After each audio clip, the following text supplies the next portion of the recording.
Hi, are you planning to travel to Rwanda on a budget? That was me a few weeks ago. I was trying to dig in blogs, watching YouTube videos, TikTok, everywhere, just for me to get information on how to travel on a budget. And I'm here making this video to just let you know it is possible without breaking the bank, okay? I just came back and I'm telling you I had a very good time with minimal expenses from the flights, hotels, food, sightseeing, and everything else. So I'm here to share with you. If there is anyone who's planning to travel to Rwanda, maybe you can watch this video, or maybe this video is for you. Not only Rwanda, I'm telling you, like, you can use this information as well traveling to any other country, more so in Africa. So before even booking, as I mentioned earlier, I started doing my research because I've never traveled to Rwanda. This was my first time, and I just wanted to know where to go, what to do, other people who have traveled there, what do they do. So those are the things I was trying to research online. And for me, I didn't need a visa because I can just book a flight and go. But if you need a visa to travel to Rwanda, then you have to check on the details of the visa. As for me, I didn't need any, so it was very easy for me.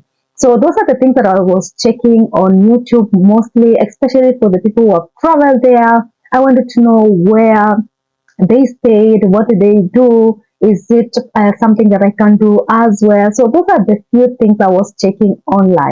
So another thing I was checking online is how is it safe? Is it the hype that people talk about it online, or the things in ground are totally different? You know, those are the things I was just checking online and watching people's YouTube videos. I went also to TikTok and I found tons of videos of people who have traveled to Rwanda and came back without any issue. More so those people who traveled on a budget. I understand there are many people who travel there with good money, but for me, I was traveling on a budget, so I was checking the videos for the people who travel there on a minimal budget. So the second thing I would like to talk about is the flight. So for me, I booked some few weeks before I traveled, and I was checking through Skyscanner or Booking.com. Those are the main platforms that I normally use, and I used Booking.com. So that time I found the flight. It was 1,650 dirhams. That's less than 500.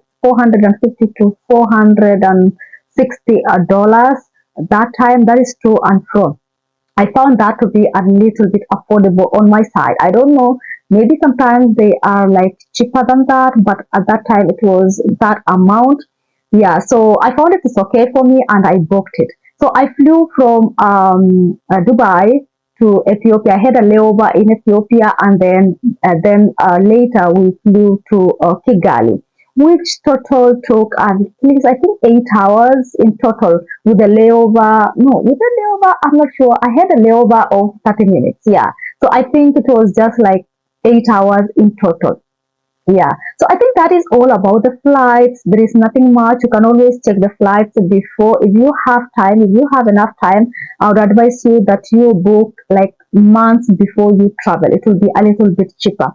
But for me, because of work, I was not able to just book like 2 3 months before. I had to, like, get off from work and then I start looking for the flight. Yeah, so if you have time, I would advise you to book before. So the third thing I would like to talk about is transportation. I'm telling you, moving around Rwanda, I found it to be like it was really affordable, like very, very cheap. I don't know, is it because I was using motorbike most of the time? Because I was using motorbike everywhere. Because I found like it was around 500, between 500 to 3,000 maximum franc to just move me from one place to another. Because I was just moving within Kigali. Unless if I wanted to go to a different place, that is the time I was taking taxi. Okay. So there are many different ways to move around Kigali. That is 500, between 500 to 3,000 francs. That's like less than $1, or if it is more, it's less than, let's just say less than $5. Okay. As for me, I was using motorbikes, I used the taxi. I think those are the things that I used while in Rwanda, and of course, walking. Okay, so if you're planning to travel to Rwanda and you are traveling on a budget, I will advise you to use motor taxi. And if you really need, you are staying for a longer time, you can take a bus card, and then you will be using buses as well. They have really cool buses as well. I didn't have time or chance to use one because I found like motorbikes were very, very easy for me. And whenever I needed it, I just step out like 1 minute and already it's here. I board and off I go.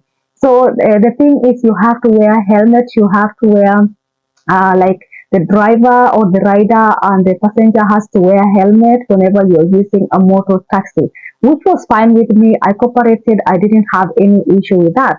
So I would say 70% of my time in Rwanda, I was using motor taxi. The rest, I was using like taxi, and most of the time I wasn't even booking from the sites. I was like organizing where I was staying. Like for example, if I was staying in a hotel, I will ask them to organize for me a taxi to go to any place I wanted to take me, and then when I want to come back, it's either I will come back with a motor taxi, or I would just call them to come and pick me. So that was how I was operating while in Rwanda. So it depends on what you want, what works well for you. But for me, I found like it was very easy for me. Just take like motorbike. They call motor taxi, motorbikes, border, whatever whichever you want to call them. Yeah. So that is all about transportation in Rwanda. It's very easy, very affordable. So you should not even worry about that. Just to add on transportation, I just mentioned like I didn't use buses, but yes, I use buses going for longer distance. Like for example, when I was traveling to Musanze, Gisenyi, Hunye, Butare, I used buses. So if you're traveling outside Kigali, you can use buses. They have really nice buses, and I tried them, and I'm telling you, I had a really good time. But within Kigali city, that is when you can use motorbikes, and they have also city buses. You can use them as well. Otherwise, if you are loaded, you can use a taxi wherever you want to go anywhere. So number four, let's talk about accommodation. This is very, very important. Whenever you're traveling anywhere, accommodation is very, very important. It is the key, okay? So for me, I stayed in variety of places. I stayed in guest houses, I stayed in hotels, B&Bs, and at some point, I was hosted in people's houses. I'm telling you, yes, for free, okay? So yeah, those are the places that I stayed while visiting Rwanda. So it depends on where you want to stay. If you want to stick with hotels, it's upon you. If you want to stick with B&Bs, it's up to you. Wherever you want to stay, it's up to you. But for me, the purpose of me, the reason why I was moving from one place to another, I just wanted to explore. So that next time I know which accommodation is better. Or if someone is planning to travel, which accommodation I would advise them to stay. For me, I feel like staying in the hotel or B&B is still okay. Guest houses is still okay. I remember the highest I paid was $40 per night. That is the highest amount I paid. And the lowest I paid was, I think, $13. There is a place I stayed $13 per night, which I found like it was really, really affordable, like $13.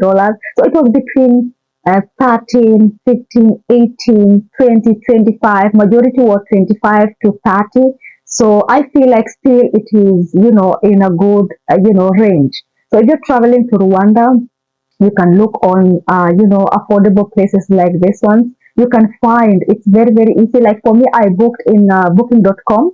The first place I stayed, I booked in booking.com. There is a lot of places you can choose from, affordable. And once you are there, interact with people, talk with people, ask them questions, and then visit the place, go to the place, see for yourself before you move. Okay. So those are the things I was doing. Like the first day I stayed in a hotel, and then the rest, I was trying to maneuver, asking people, and then moving from one place to another.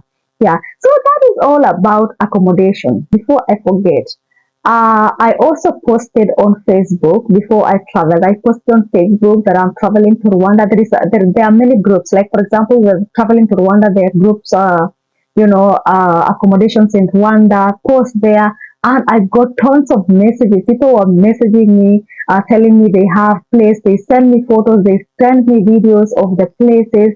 That is another hack, okay? But at the end of the day, I didn't use those ones. I went first of all to use booked a hotel, and then from there I contacted these people while I was in Rwanda already, and then I went to see them by myself, choose whichever I like, because I am now there. There is nothing they can tell me. I have to see first before I moved in. Okay, yeah. So that is what happened. That is the only thing I just wanted to add. If you don't have time or you just want to play along, you can just post on Instagram, Facebook, TikTok, and then you will find people getting back to you and telling you they have maybe places to stay or something like that. But be very very careful, because for your safety, especially a female traveler, if you're traveling to a new country, you should not just contact anyone. I would say it's better to stick with the hotel, because it's really really safe, than just asking someone on Facebook or social media, and then you just go just like that. Okay, so for me, I had to use a hotel first, and then once I was there, that is the time now I contacted these people. Okay, I would like to come and see if it was okay. I would go with that. All right. Number five, let's talk about food. Food in Rwanda is delicious and affordable. There is a video I posted, and someone was saying food in Rwanda is not tasty at all. Okay, I would advise you, if you're traveling to Rwanda, try to experience different cuisines, different places, different restaurants, hotels, for you to be able to get maybe what you are looking for. For me, I found like it was fun, because this is something I'm not used to. I didn't like, if there is any traditional meal, I didn't even know how it normally tastes compared to how it tasted that time. So probably maybe that is why this person is saying the food in Rwanda is not really like, tasty or delicious. I don't know. But if you're trying something new, you will not know how it used to be, how it normally tastes, being the first time, for you to taste. All right. So, like for example, isombe. Isombe I had never tasted before. So, for the person who had tasted isombe before, and maybe you are trying again for the second time, you can compare this isombe. But for me, I had never tried, so I didn't know even how it tasted. So for me, at that time, I felt like it tasted really nice. Especially they added. I ate isombe that is mixed with peanut flour. Like I really like the taste. Okay, so when it comes to food, it's really cheap. Like when I say it's really affordable, it's even less than $1. And most of the places, the restaurants I went, they were doing a buffet. So for example, if you're staying in a hotel or a B&B, I'm telling you guys, B&Bs also they have breakfast. Okay, it comes with the breakfast, so it's not only hotel. So if you eat in the hotel, like for example breakfast, and then you go to the restaurant after your day, you eat buffet. I don't think you will need anything else to eat at dinner, so that makes it even more cheaper. All right. So for me, I was like most of the time I was going to restaurants that they have buffet, so that I can be able to choose variety. It's just sometimes I would just eat in a restaurant that didn't have buffet, but most of the time I was using a restaurant that has buffet, for me to be able. My purpose is for me to be able to taste each and every meal that they have it there. So for me, it was just like an experience. I didn't want to eat something that I have been eating before, but I'm used to, even the fries. The French fries in Rwanda is totally different with French fries that we eat outside here. So it tastes different. They make it different. So that's why I was, trying to taste all kinds of food, and I really enjoyed it. I really had fun. I enjoyed it, and like some food were really like very good with the stomach, I would say, because I didn't get upset at all. There was no day I ate any food and I got upset. because most of the time, sometimes you eat food and you feel like your stomach is really like misbehaving. But for me, I don't know. Maybe because it was organic, because I ate only organic. I ate a lot of organic food. I didn't eat anything that is not organic. I think that is the reason. Okay. Yeah, so that's all about food. You can buy food with less than $1 or maybe $1 or two, maximum $5. If you really want to break the bank, maybe $5. Okay, that is like if you're traveling on a budget. But if you are like you have money, you want to eat in a fancy place, fancy restaurant, of course you will use money. You can even pay $50, $20, depending on how or where you want to eat. So it's just like the same. It's just like other places. Like for example, in Dubai, there are places you can eat with $1, $2, $3, $20, even $100 for the same meal. Okay, so it depends. So where it depends with what you want to eat. To add on food, let me talk about fruits. Fruits are very, very organic. Okay, so any fruits that I ate, I was buying directly from the market. That really, oh my goodness, like it was all organic. I ate lots of avocados, I ate lots of bananas, lots all kinds of fruits. I ate those and I was buying directly from the market. So yeah. So now that you've arranged the flights, you've arranged accommodation, transportation is sorted, you know everything, the food is okay, Now what do you want to do? Like sightseeing places. So that brings me to number 6, places to visit while in Rwanda. So if you're traveling on a budget like me, I mean, you don't need to spend a lot of money to visit places. For me, I just wanted to go randomly to any place. So the only time I paid is when I was going to. There's some places I paid. Honestly, I paid for a tour guide to take me around, which is not really expensive. It was affordable, and I had really good time. This guy was called Ali. He took me to Memorial because that is the place I really wanted to know more about it, and then other places like Convention Center, BK Arena, because I thought we will go inside the BK Arena, but we were not allowed to go inside. That is the most reason why I asked this guy to. I looked for a tour guide because I thought, okay, if I go alone, maybe because of the language barrier, or maybe because they will know I am visiting, they will not allow me. But unfortunately, we were not allowed here. So yeah, so that is the only time I asked someone, to give me a tour around Gali, which is okay, which is really better sometimes because when you're moving around alone, there's some places you will be missing out. Like for example, when I traveled to what is the name of this place? Butare. Yes, I traveled to Butare, and the bus took me to Huye, where I wasn't supposed to go. I was going to Nyanza, and then the bus took me to Huye, not knowing that there is really better places even to explore in Huye. If I was with someone or if I had more information about Huye, I would have just taken the bus directed to Huye, explore, and then come back. But I didn't know. So I had to come back to Nyanza, where I had done my research, where I planned to visit. And then it was very late. It was, like it was a lot. So I would say sometimes it's really good to hire someone to take you around. Just a local person who knows about Rwanda, who speaks, languages, because in Rwanda they speak 3 languages. There is French, there is English, and then there is Kinyarwanda. Okay, so if you go to places that they speak Kinyarwanda, at least you have someone to translate for you. Yeah, I think that is all about sightseeing. And another thing I would say is that you don't need, apart from paying or paying someone to help you to Rwanda, you can just walk by yourself. Security in Rwanda is very, very good. You can just walk around, and I'm telling you, you can ask anyone. You can ask anything, anyone. Just go to any place. If you are lost, ask anyone you find there about the place, and then you explore by yourself. You don't need anything. You don't need to pay anything. Another place I paid was like the parks. I went to Nyandongo Park. I paid. but it was not a lot of money. It's really, really like affordable. So at the end of the day, you have your pocket money. You are not just traveling without any money. So at least pay something, And then, yeah, I think that is all about sightseeing places. It depends also on what you want to see.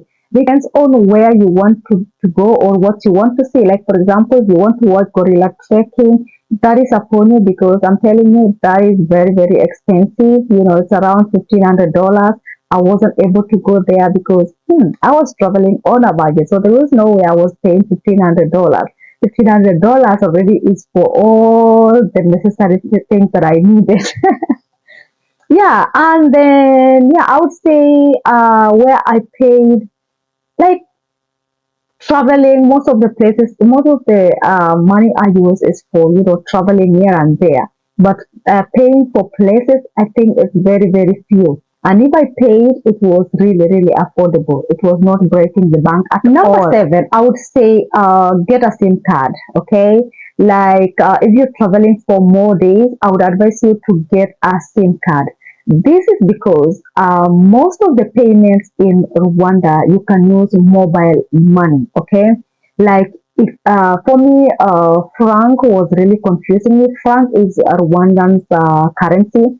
It was confusing me. So every time I have to count like this is 500, 5,000. I feel like it's a lot of money or maybe it's very little money. So it was really confusing me. So sometimes you might have like a lot of money, but then it's not really like a lot of money. Okay, so I would advise you if you're traveling for long days, avoid cash. No need to use cash. You can just use mobile money. Even paying for that motor taxi, just paying that $25 taxi, motor taxi, that is like 500 francs. If you have money on your mobile, you can just pay. You don't need to carry cash. Otherwise, if you want to carry cash, it's also possible. You can just go change dollars to franc, or you can use dollars. They use dollars most of the times as well. If I don't have money in my card or in my mobile, I would use cash.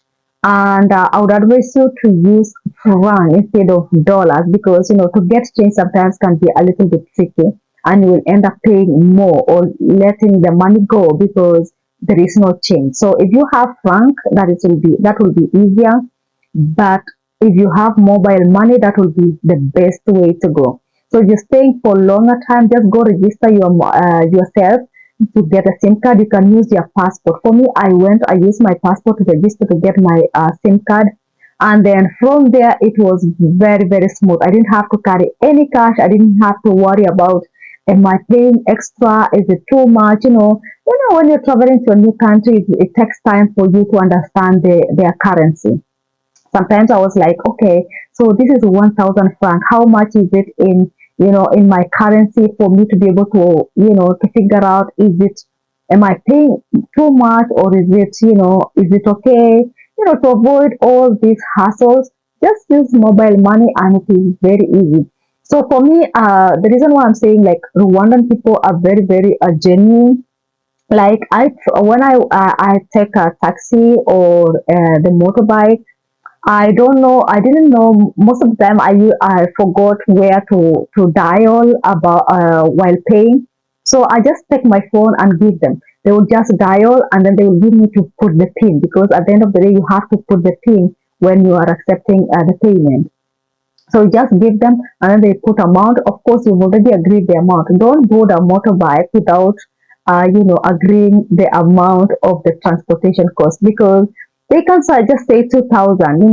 You're like, no, no, no, just bargain, bargain. I mean, like, yeah, you just say no. This is a lot of money. I have this. You can bargain, and that is okay. It's allowed, because there's some places that I was frequently visiting and sometimes I go with 1,000. Sometimes this guy tells me it's 1,500. I found another person. He will tell me it's 2,000. I'm like, no way. So like I find myself like bargaining.